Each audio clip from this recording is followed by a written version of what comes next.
Bonjour et bienvenue dans ce guide de montage du robot dingo.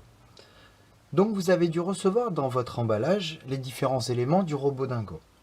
Ces éléments sont le circuit imprimé du robot dingo, deux LED qui sont des petites ampoules clignotantes avec une grande patte pour le plus, une petite patte pour le moins. Le plus, la plus longue. Donc la patte la plus longue, c'est le plus. Vous avez ensuite un interrupteur qui va permettre d'allumer et d'éteindre le produit. Vous avez également un support de pile, une pile qu'on appelle une pile bouton CR2032 avec un plus sur le dessus et un moins sur le dessous. Vous avez également un vibreur qui permettra de faire le mouvement du robot dingo. La première chose à réaliser va être de vérifier le fonctionnement des deux LED au moyen de la pile en glissant la grande patte sur le plus et la petite patte sur le moins.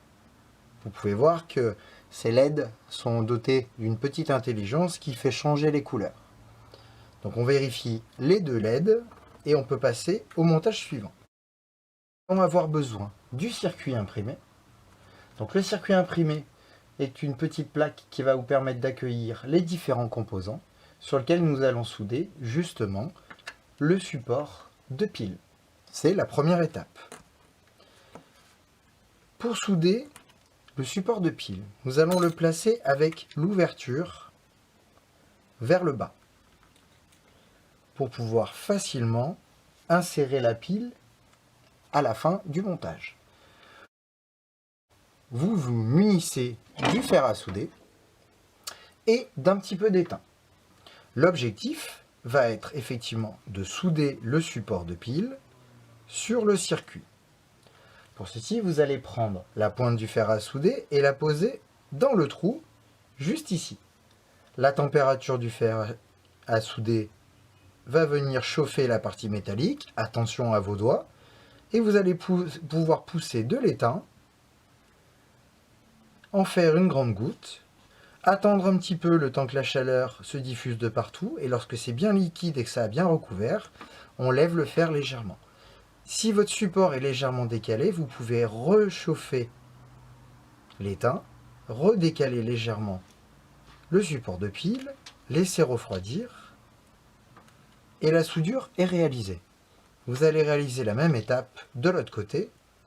Je pose le fer, je laisse chauffer, je pousse de l'étain, une belle goutte.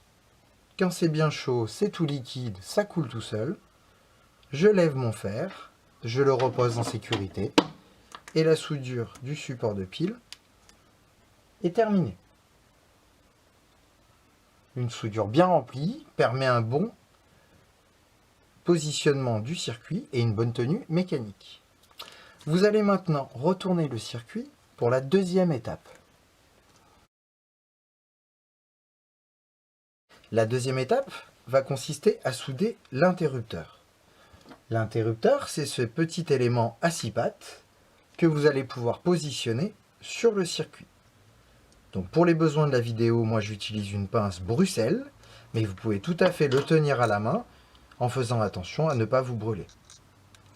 Tout simplement, la première étape va être de mettre un petit peu d'étain sur une des pistes.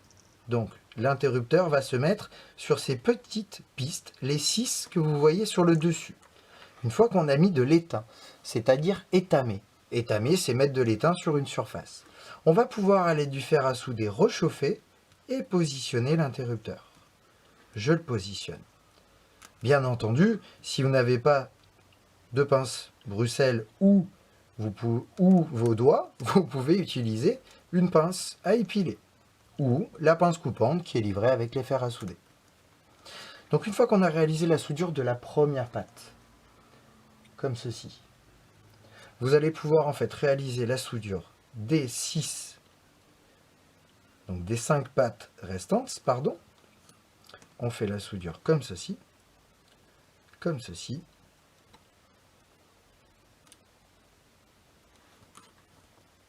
et voilà. Si par mégarde vous avez mis de l'étain entre deux pattes, vous pouvez tout simplement, à l'aide du fer à souder, chauffer et écarter légèrement pour séparer les deux pattes. Lorsqu'on a réalisé la soudure de l'interrupteur, il faut réaliser la soudure des 2 LED qui vont réaliser les yeux de notre robot dingo. Donc les LED, la grande patte, vous allez la positionner dans le rond, la grande patte étant le plus, et vous allez tordre légèrement la LED à l'avant du robot dingo, tout simplement pour qu'elle ait les yeux vers l'avant. Vous allez pouvoir retourner votre circuit et à l'aide de l'étain et du fer à souder, tout simplement souder le carré.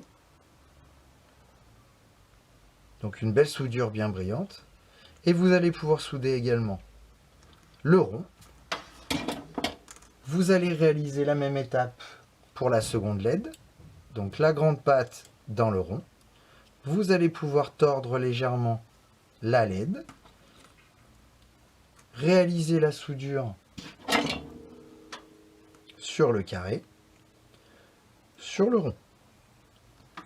Faites très attention à ce qu'il n'y ait pas d'étain entre les 2 pattes. Sinon, ça réalise ce qu'on appelle un court-circuit, le court-circuit conduisant au non-fonctionnement du robot.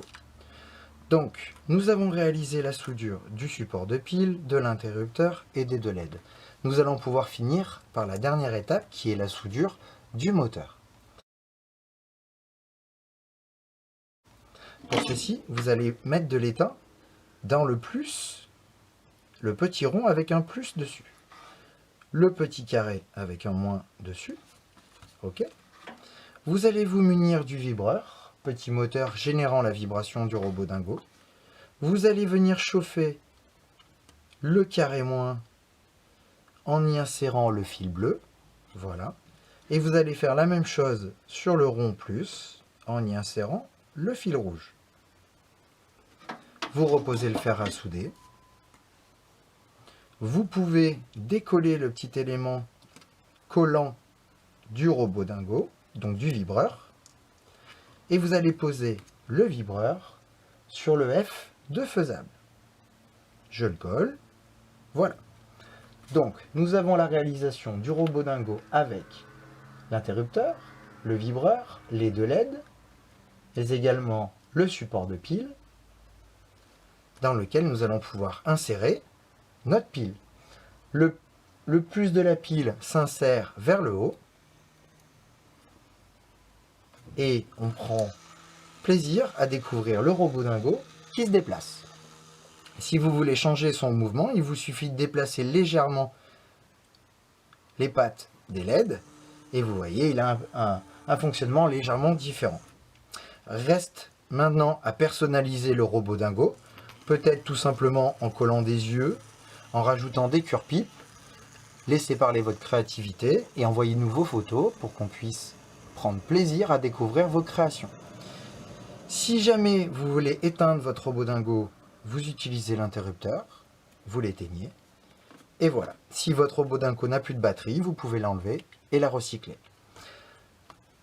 Merci d'avoir suivi ce tutoriel d'assemblage du robot dingo. C'était Olivier, je vous souhaite une bonne journée, à très bientôt.